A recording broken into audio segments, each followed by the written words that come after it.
demostraremos dos cosas. La primera será sobre el asunto del coeficiente de refracción y la segunda será la demostración del cálculo para la curvatura de un rayo luminoso por refracción atmosférica. Comencemos con el asunto del coeficiente de refracción. Tengamos presente que se puede medir con cualquier acelerómetro, como el de los teléfonos, que ocurre una aceleración en la caída libre cerca del nivel del mar, que es en promedio de unos 9,8 metros por segundo al cuadrado, cosa que reconoce sin más los del grupito ARFLAT, y cosa que se puede medir. Lo otro que hay que tener presente, terraplanistas, es que no hay evidencia empírica que muestre que la densidad de la atmósfera aumente exponencialmente con la altura. Todo lo contrario, decrece. Como estamos hablando sobre refracción terrestre, podemos usar la escala de altura de la atmósfera para hacer todo más sencillo, puesto que el resultado nos da un espesor efectivo con un factor de disminución de la densidad o de la presión de forma exponencial, pero considerando que esa atmósfera sea isotérmica. Otro aspecto que vamos a considerar con esa atmósfera es que solo cuenta con aire puramente seco. Bueno, introducimos la constante de los gases ideales multiplicando por una temperatura que permanecerá constante, que para nuestro ejemplo será de 300 grados Kelvin. Luego, dividimos entre la masa molecular promedio del aire seco, multiplicando por la aceleración que sufren los objetos en la caída libre al nivel medio del mar. A esa temperatura, el espesor efectivo sería de unos 8.700 metros redondeados. Ahora bien, si la temperatura permanece constante, ¿cómo es que disminuye la presión y la densidad en función de la altura? Disminuyen ya que cerca de la superficie es donde generalmente se encuentra la mayor cantidad de moléculas de gas. Si tenemos en cuenta que la aceleración de los objetos en caída libre decrece según la altura, el peso de la atmósfera, que es producto de la masa multiplicada por esta aceleración, va a ser menor según la altura. Y por lo tanto, la presión, que es producto de la fuerza causada por el peso del gas, también va a ser menor según la altura. Entonces, como la atmósfera de nuestro ejemplo es isotérmica, no vamos a tener ninguna convección. La atmósfera estará estratificada, o sea, estará sin perturbaciones y como por capas. Así que el aire estará en reposo y solo nos quedamos con un balance entre el peso de la atmósfera con la altura y la presión que se forma por el peso. A eso se le conoce como equilibrio hidrostático. Y bajo esos términos, la densidad será directamente proporcional a la presión y ambos disminuyen exponencialmente con la altura. ¿Por qué hacemos énfasis en la densidad del aire? Pues bien, hay que dejar muy claro que el índice de refracción en materiales como el vidrio aumenta si aumenta su densidad. Sin embargo, vemos fluidos que son menos densos que el agua, pero que tienen mayor índice de refracción que la misma, como por ejemplo el aceite de oliva y el alcohol etílico. Por otro lado, en el caso del aire, la refractividad es proporcional a la densidad del mismo, mientras se mantenga la misma composición química. Repito, la refractividad del aire es proporcional a su densidad mientras se mantenga la misma composición química. Si queremos que la atmósfera de nuestro ejemplo sea homogénea, o en otras palabras, que su densidad sea la misma en todas sus partes y no siga disminuyendo con la altura, entonces necesitamos disminuir la temperatura en función de la altura. ¿Y para qué queremos que el medio sea homogéneo? Como recordarán, en un medio homogéneo, la propagación de la luz es recta, puesto que la densidad es uniforme en todas las partes y por lo tanto, la refractividad del aire también será uniforme en todas las partes. Entonces, el rayo no se curva para ninguna dirección. Así que ese dicho de que la luz solo se propaga de forma recta únicamente tiene validez si es que se propaga en un medio homogéneo. Como tomamos una temperatura para el ejemplo de 300 grados Kelvin, necesitamos justamente una disminución de temperatura con la altura de 0,0344 grados Kelvin por cada metro de altura. Claro, vamos a asumir que el aire sigue en reposo y no se forma ningún tipo de convección al haber un cambio de temperatura. Acá no estamos buscando ninguna precisión, solo queremos ver una de las varias formas que podemos estimar el coeficiente de refracción. Así que esta disminución de 0,0344 grados Kelvin en cada metro de altura va a causar que la densidad del gas sea uniforme en todas las partes, así que un rayo luminoso tendrá una trayectoria completamente recta. Incluso podemos calcular el valor dividiendo la aceleración de la caída libre cerca del nivel del mar entre la constante específica del aire seco. Como ven, la diferencia es mínima a lo que calculamos con nuestra escala de altura. También podemos comparar el valor que nos salió con la ecuación que usamos en el primer video. Pueden notar que se usa un gradiente para el caso en donde la trayectoria de los rayos sería recta, con una disminución de 0,0343 grados Kelvin en cada metro de altura.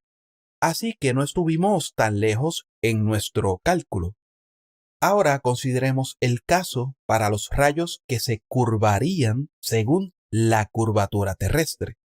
En el ejemplo tenemos dos arcos que definen la trayectoria de dos rayos que se propagan a diferentes alturas.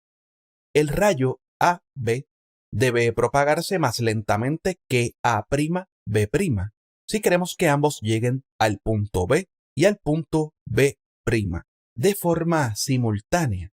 Si recordamos, el índice de refracción describe la velocidad de propagación de la luz en un medio. Para saber cuál es la distancia de los radios de curvatura CA y CA' y los radios de curvatura CB y CB', podemos usar una disminución de la refractividad desde el punto C, que es el centro, hasta 6.371 kilómetros, donde estaría el nivel medio del mar, y en donde la refractividad llega a su valor de 3.000 unidades. Y digo 3.000 unidades porque el valor del índice de refracción es muy cercano al 1.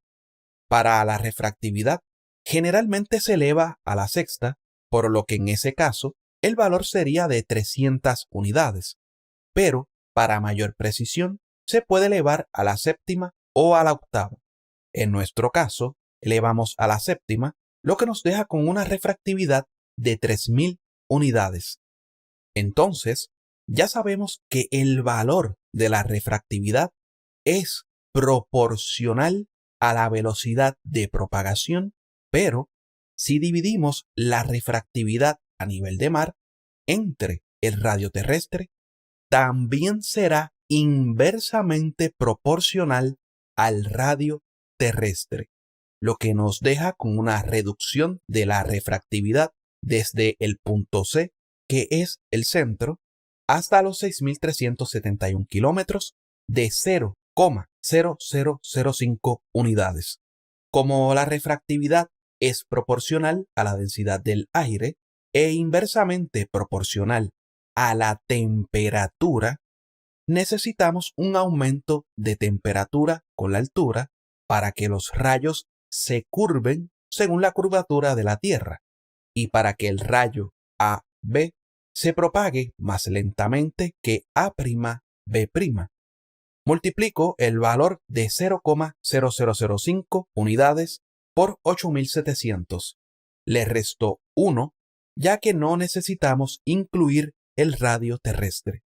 Eso quiere decir que nuestra temperatura inicial de 300 grados Kelvin tiene que aumentar 3,35 veces al llegar a los 8700 metros.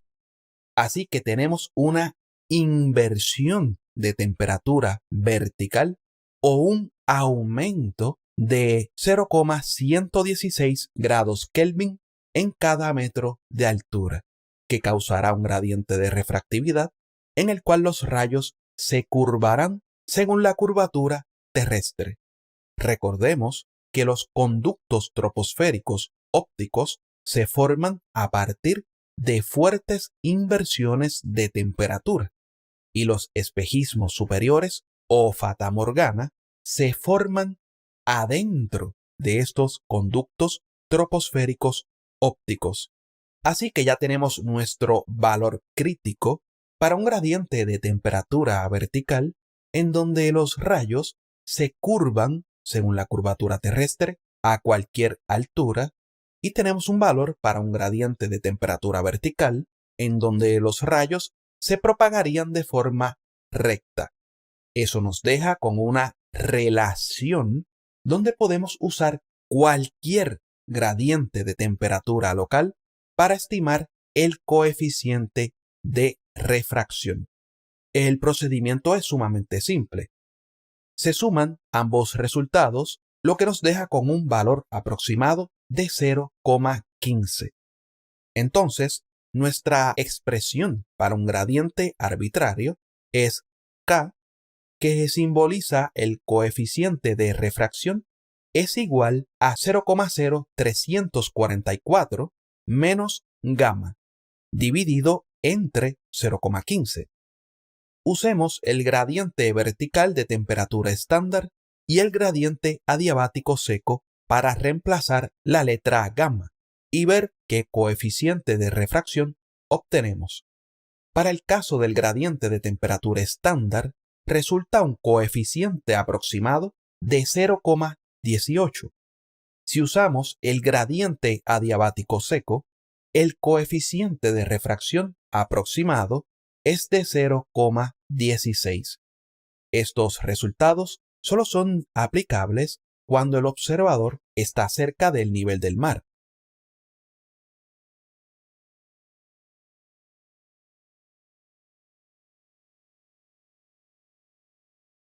Otra forma de ver de dónde sale el coeficiente de refracción para la refracción terrestre, y claro, en el caso óptico, es usar el gradiente de refractividad en los primeros 1000 metros de altura.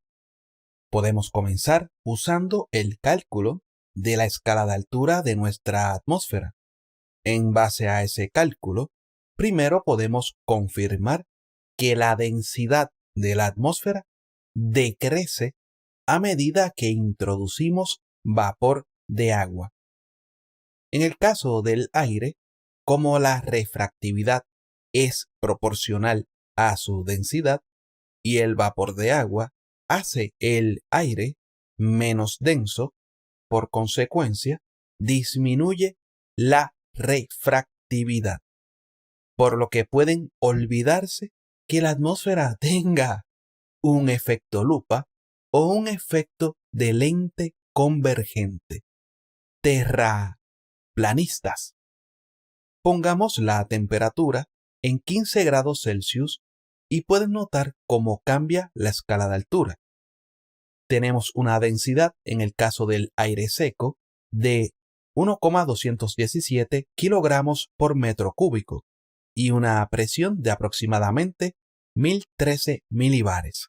¿Qué va a pasar si obtenemos una altura de 1000 metros?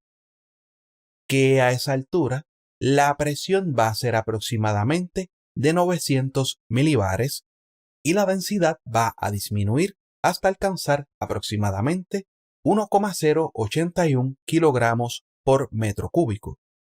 Si comparamos con los valores estándar de la atmósfera, podemos notar que no hay una gran diferencia entre la densidad a nivel de mar con 15 grados Celsius y luego la densidad a 1000 metros sobre el nivel del mar, por lo que es muy útil usar la escala de altura, ya que nos acerca bastante a lo que se observa y a lo que se ha medido. Muy bien, regresemos al nivel del mar y pongamos la temperatura que teníamos para el ejemplo pasado, que fueron unos 300 grados Kelvin. Podemos tomar una refractividad media del aire para el caso óptico de unas 268 unidades. Si obtenemos una altura geopotencial de 1000 metros, según el cálculo, la refractividad disminuiría unas 28,84 unidades. Ya teniendo el gradiente de disminución de refractividad en el primer kilómetro de altura, ahora podemos obtener un estimado de cuál es el coeficiente de refracción. Solo multiplicamos el radio por el gradiente de la disminución dividido entre 10 elevado a la sexta. Nos sale un coeficiente de 0,17, casi llegando a 0,18. Si introducimos valores para el caso del aire húmedo, noten cómo aumenta la escala de altura y a su vez disminuye el coeficiente de refracción. Por último, tenemos el método por las observaciones de campo. Acá vemos que Hertz y su grupo verificaban los ángulos verticales de los rayos entre dos puntos.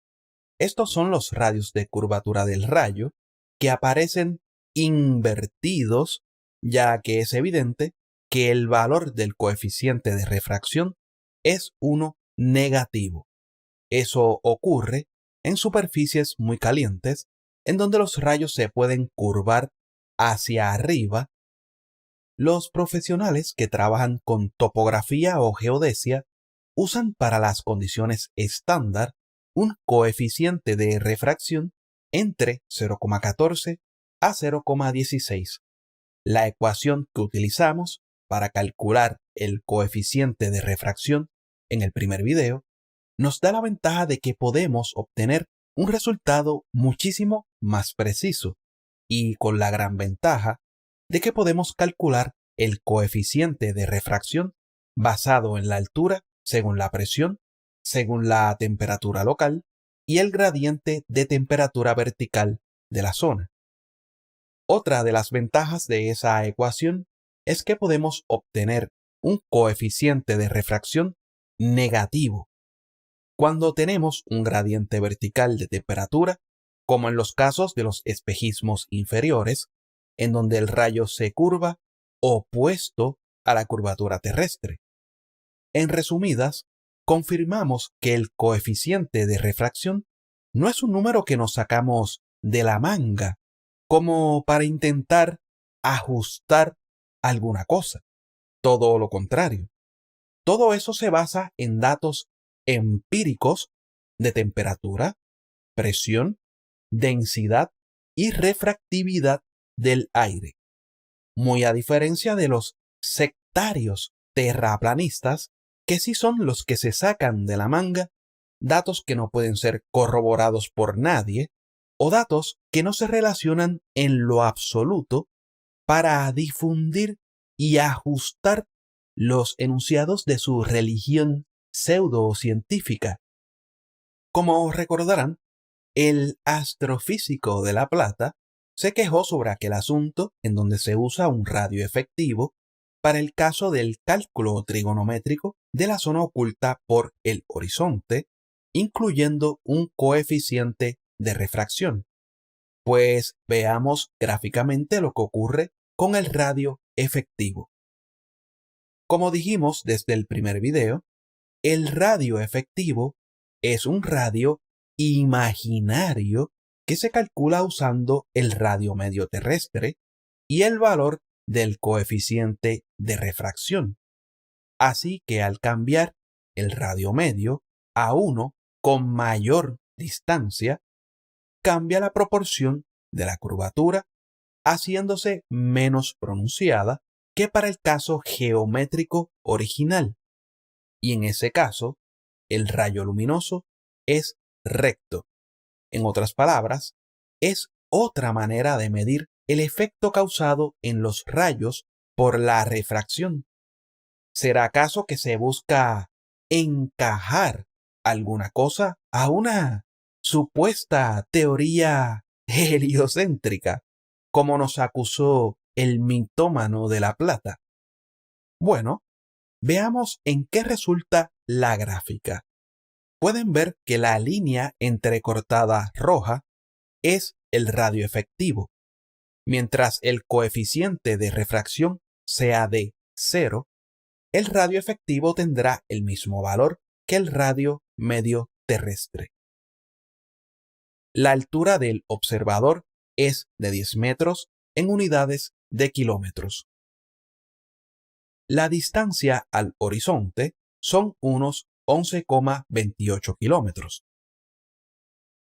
Tenemos una distancia total de 51 kilómetros entre el observador y Torres el Faro, que tiene una altura hasta la azotea de 168 metros con la elevación del terreno incluida. Y la zona oculta por debajo de la línea de mira es de 123,76 metros en unidades de kilómetros. Dijimos que eso aplicaba al asunto estrictamente geométrico, sin contar con la refracción. Como pueden apreciar, cuando aumenta el coeficiente de refracción, según el cálculo, aumenta el radio efectivo, haciendo una Tierra con mayor proporción y, por lo tanto, con una curvatura menos pronunciada. Muy bien, pongamos el coeficiente que calculamos en el primer video. Así que tenemos el observador a la misma altura de 10 metros, pero ahora la distancia al horizonte se extiende hasta unos 12,45 kilómetros. Tenemos la misma distancia total de 51 kilómetros, pero como la curvatura es menos pronunciada, ahora la zona oculta resulta en 95,83 metros, como nos salió en el cálculo del primer video. ¿Acaso tendrá razón el astrofísico de la planicie? Solo se está encajando a martillazos matemáticos un puro concepto a una supuesta teoría heliocéntrica. Pues desde el primer video dijimos claro que el radio efectivo es un radio imaginario y que el propósito de su uso era facilitar el calcular la zona oculta, ya que el método original daba exactamente el mismo resultado. Dijimos que originalmente el coeficiente de refracción para calcular lo que se conoce como el radio de curvatura de los rayos que se propagan en nuestra atmósfera.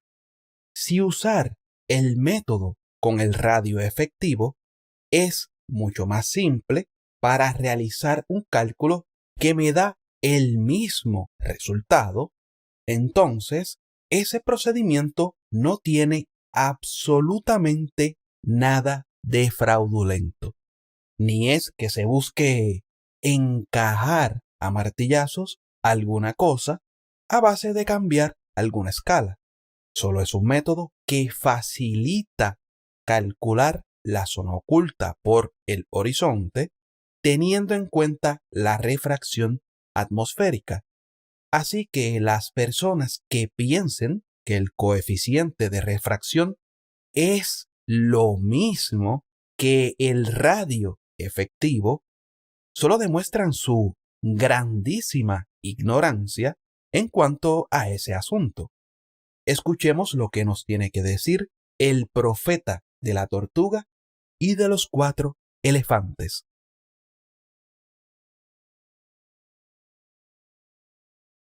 La refracción estándar dentro del modelo de la Tierra esférica es simplemente un fenómeno en el que lo que se intenta es hacer como una especie de ingeniería inversa y lo que uno no puede ver por distorsión atmosférica, estándar en cuanto a los fenómenos que suceden, se quiere trasladar geométricamente a una curva que no existe.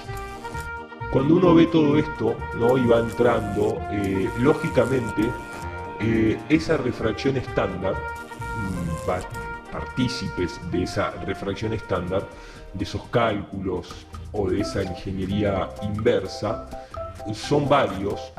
Documento oficial de Entendiendo la refracción astronómica, y lógicamente dentro de toda esta cuestión, ¿no es cierto?, quién va a estar metido, y lógicamente la NASA, siempre metiendo sus narices. Así que solo se está cambiando la escala de la Tierra para ajustar la realidad a una teoría. ¿No es así? Pues pongamos a prueba una vez más los amplios conocimientos de este iluminado de la planicie, a ver cuánta razón tiene. Así que demostremos que realmente es el coeficiente de refracción y cómo se aplica originalmente. El procedimiento será sumamente sencillo, ya que no tendremos que usar varios radios de curvatura, ni necesitamos calcular los ángulos verticales. Como nos interesa el rayo más bajo, el que pasa justo por arriba del horizonte por refracción, únicamente tendremos que trazar un solo radio de curvatura. Demostremos si el resultado será el mismo para la zona oculta por el horizonte como lo que calculamos usando un radio efectivo.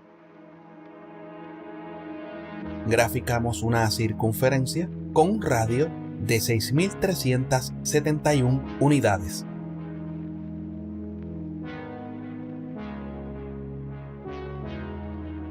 El primer segmento representa 10 metros de altura, siendo el punto C la altura del observador. Calculemos el coeficiente de refracción según lo que hicimos en el primer video. Ahora calculemos la distancia al horizonte por refracción. Para saber cuál es el ángulo según esa distancia, solo dividimos la distancia del arco entre el radio medio terrestre. Recuerden, el punto D será el horizonte.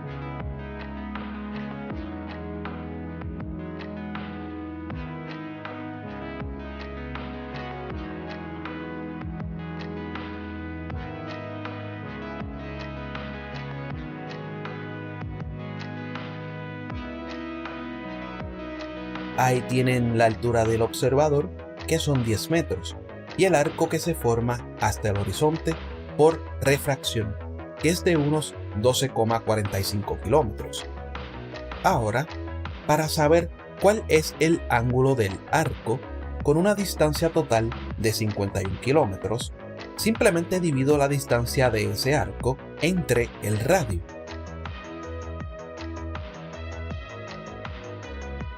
El punto E también usa coordenadas polares.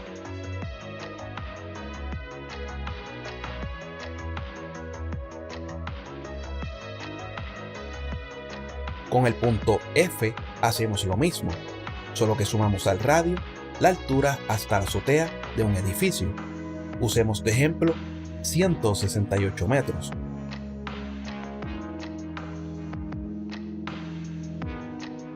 Para saber la distancia del radio de curvatura del rayo, solo dividimos el radio terrestre entre el coeficiente de refracción y nos sale un radio de unas 35.750 unidades. Quiero que G esté opuesto por 180 grados al punto D, que es el horizonte por refracción. Esto es porque el radio de curvatura del rayo es perpendicular al horizonte por refracción, así que usamos una coordenada polar. Formamos un segmento entre G y D, que es el horizonte por refracción, y pueden comprobar que tenemos un radio de unas 35.750 unidades.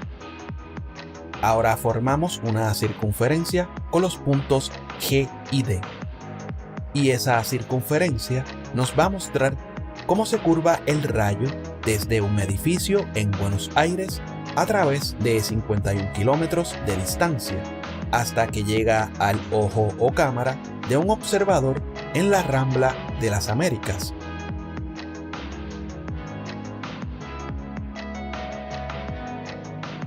Vamos a intersecar la circunferencia del rayo y el segmento EF.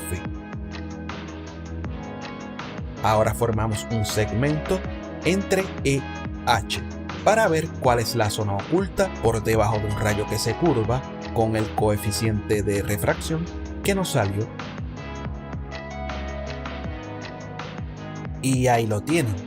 La zona oculta resulta en 95,83 metros, tal como nos salió en el primer video y tal como nos salió usando el método con el radio efectivo.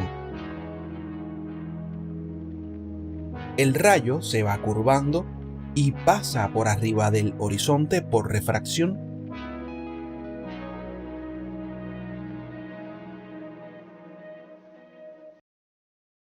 Hasta que llega a los ojos o cámara de un observador a 10 metros de altura.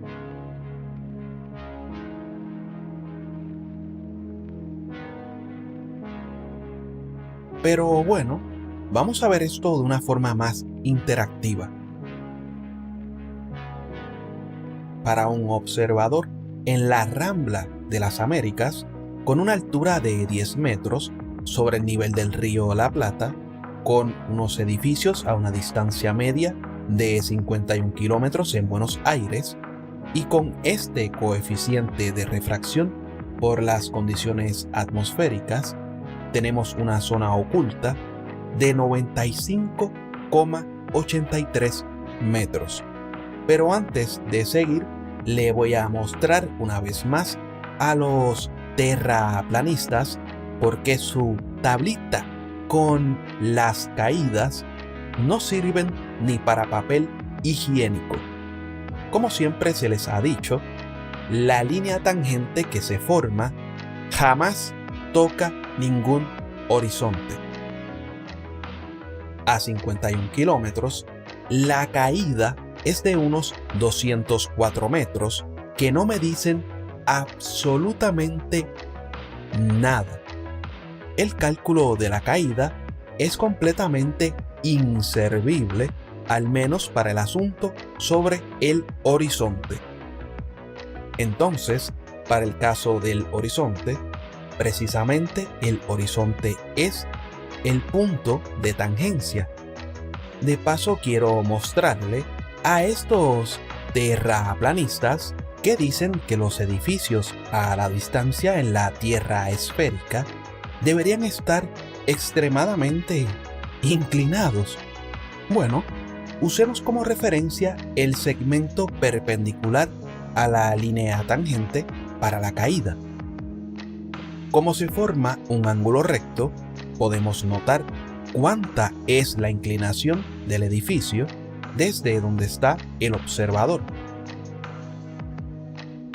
Pueden apreciar que es algo totalmente imperceptible a simple vista, Así que se demuestra lo especiales que son estos engendros de la planicie.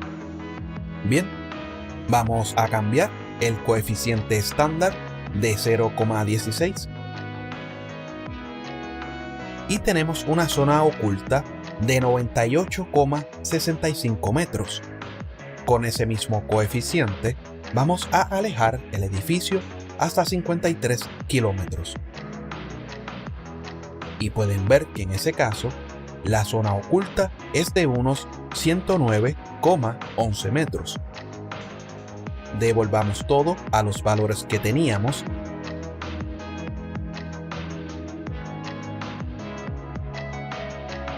y pueden notar cómo se va curvando un rayo a través de la atmósfera, ya que la misma no es un medio homogéneo.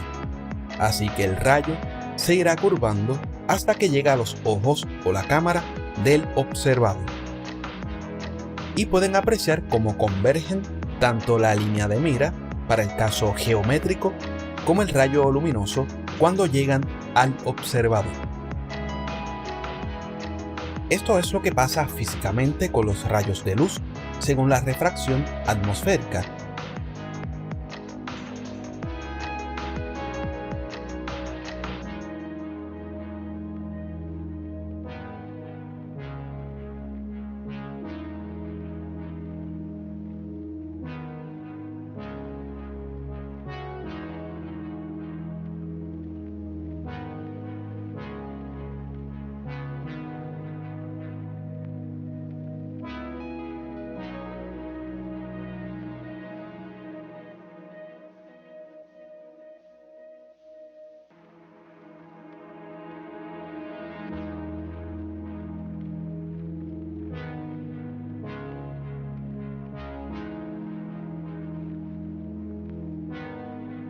Noten cuán drástica es esa curva.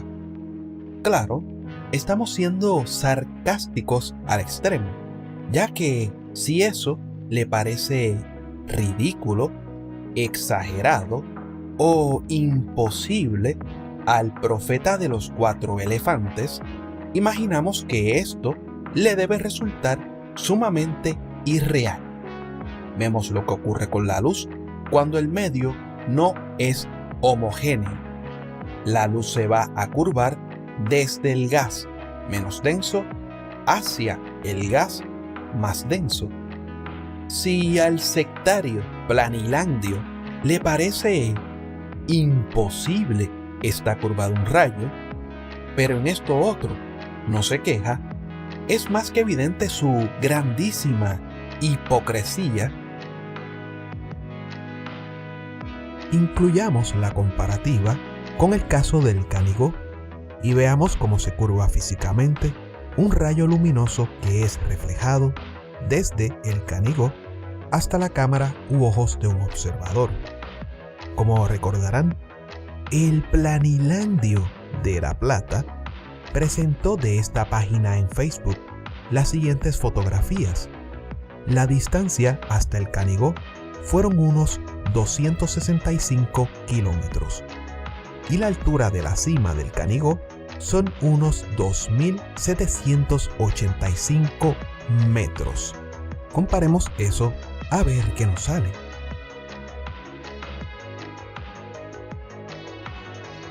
La altura del observador es de 646 metros. La distancia del arco hasta el horizonte geométrico son unos 90,7 kilómetros redondeados. La distancia total del arco entre el observador y el objetivo son 265 kilómetros. Ahí tienen una imagen del Canigó. Confirmemos que la cima es de 2.785 metros.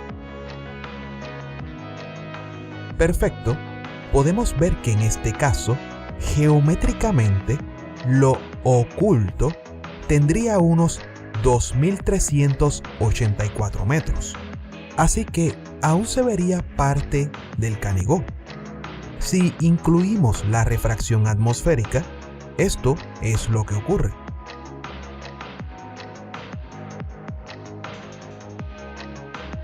Pongamos el mismo coeficiente de refracción que utiliza la calculadora de curvatura en Metabonk para que puedan comparar con mis resultados. Usemos el factor de 7/6, que equivale a un coeficiente de refracción de 0,143 redondeado. Y ahí tienen el resultado con un coeficiente de refracción en condiciones estándar.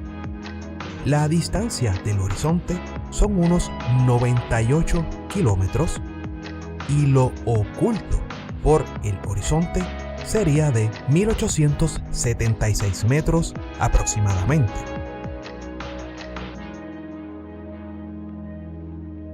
Que alguien me diga si eso parece como algo exagerado o imposible.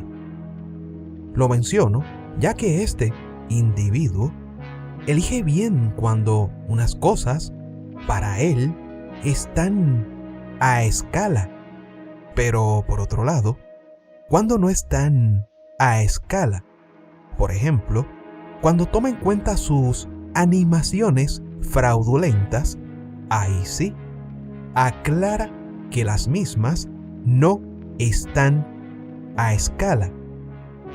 Sin embargo, cuando toma en cuenta las ilustraciones exageradas a propósito en una tierra esférica que se realizan con el propósito de que se capte un concepto que, representado a escala real, sería muy difícil.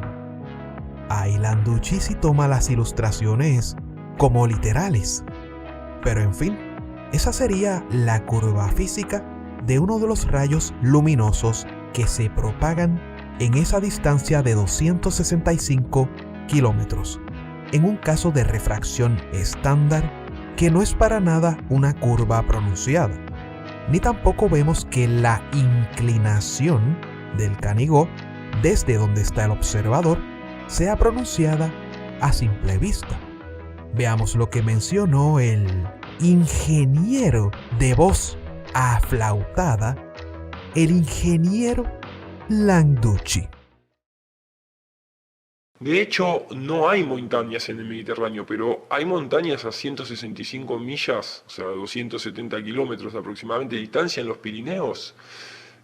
No, Petit fue testigo del efecto Canigó, explica el experto en óptica atmosférica Les Cowley, la ley de las vacas.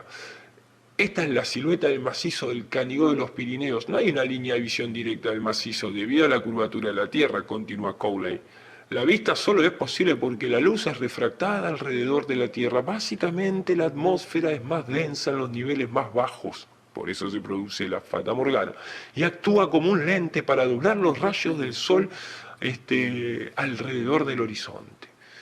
Si ustedes quieren creer que lo que está sucediendo ahí es esto, de hecho, me gusta porque la montaña no es que sube así, recta, no, sube y se acomoda. Y pareciera ser como que mientras más abajo aparece, yo creo que algún día alguien va a sacar una foto a Japón y van a decir que no, que la luz dobló todo y trajo a Japón ahí arriba.